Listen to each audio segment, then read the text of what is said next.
Hi, this is Dave Feudal with ExpertVillage.com. In this next video, you'll learn the 8-card brainwave. Alright, sometimes you don't want to carry around a whole deck of cards.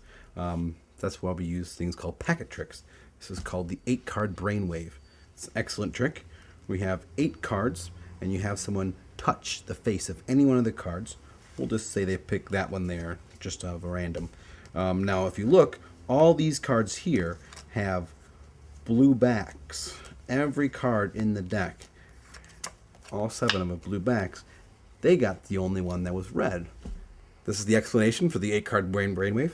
It uses 8 cards, and they're all different faces, but the backs look like this. There's 4 blues and 4 reds, and I've alternated them, so it's red, blue, red, blue, red, blue. And it looks like this. So these cards on the back here, they can touch any one of these cards they want. We'll say they touch the Queen of Clubs. I separate, put that card down, and I put these on top.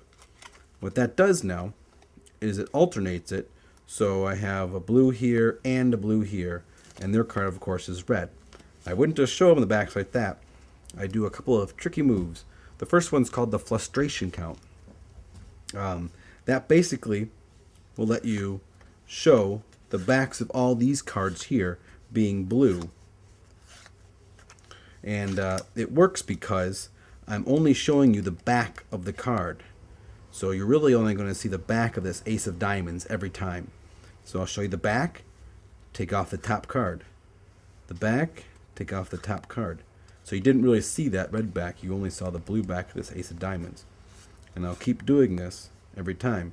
Now you'll notice sometimes the cards will come separate a little bit. I always hit them against my hand to square them up.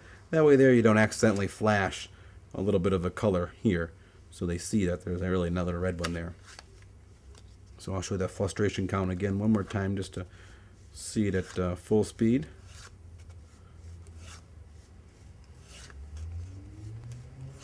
Like that. Now they always ask, what happens if I wouldn't have picked the Queen of Clubs? Maybe I got one with a blue back. Now you can do it again by putting their selected card on the bottom and taking the top card off. And I can show all these. And here's the other way to show them. I can take off the top card, turn them both over, turn them back, and put it down.